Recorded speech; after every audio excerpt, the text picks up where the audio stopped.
Steve Giles. Chris Johnson, naked vocalist. What's this then? It's the straw!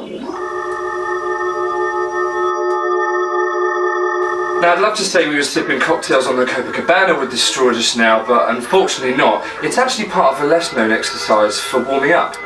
Yeah, that's right. The straw falls in the same category as the lip bubble that we discussed in our previous video. And that is because it's a semi-occluded exercise, which means that it helps the vocal cords by restricting the airflow. Yeah, and because that airflow is restricted, it creates a back pressure in the mouth. That back pressure pushes back down on the vocal cords and helps them come together a little easier. So I'm going to place a straw in my mouth, as you'd expect, and kick off the first exercise. And Chris is going to talk you through the process. Take it away.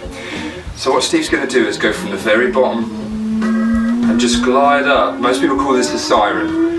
To the very top of the range and then back down again. And the volume of that is just regular singing volume, nothing really quiet or really loud.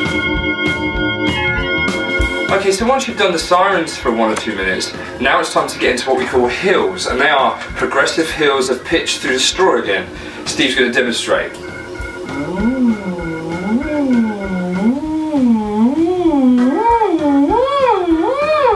There we go. And that's again just a normal singing volume. So after you've spent a few minutes on the previous exercises, it's awesome to go ahead and sing a song through the straw, as let's face it, that's what we're going to be doing next. So, Chris, if there's one song you would love to hear me sing through a straw, what would it be? Nothing more than Bill Withers' Lean on Me. If I must.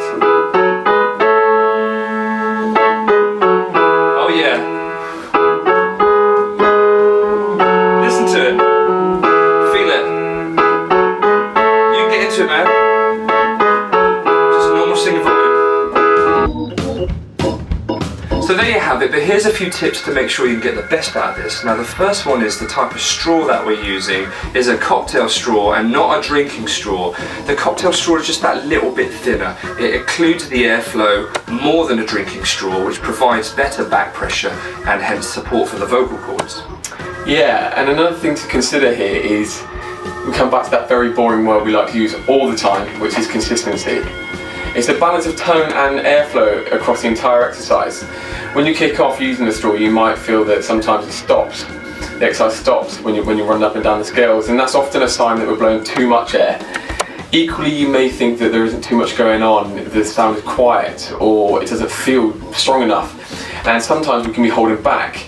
It does take some time, but it's about focusing on that consistent airflow, and you should find that it runs seamlessly after that. Yeah, and once you've finished all of that, the one thing to note is that when you speak or sing, you might find that the energy in your voice seems to be energized and brighter. That's partly because of the back pressure of the vocal cords and how they've come together as part of the exercise, but also during the exercise, placement of resonance tends to improve, which gives you a brighter, more vibrant sound. And over time, you'll get used to that feeling and just put your voice there automatically.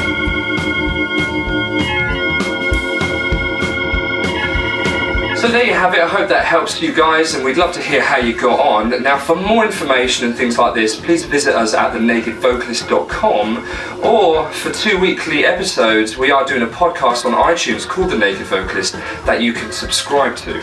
And also, if you're on Twitter, we're there, you can find us at TNV Questions, and equally Facebook, facebook.com/TNV Questions. Any questions, let us know, keep in touch, bye.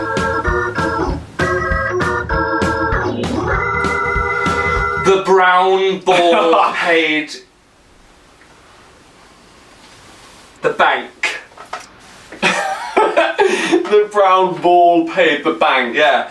The brown ball banked a check. Why the check? I don't know. This would be tricky for me. The brown ball ate sausages. The brown ball ate sausages on a Saturday. Face. Go on. Okay.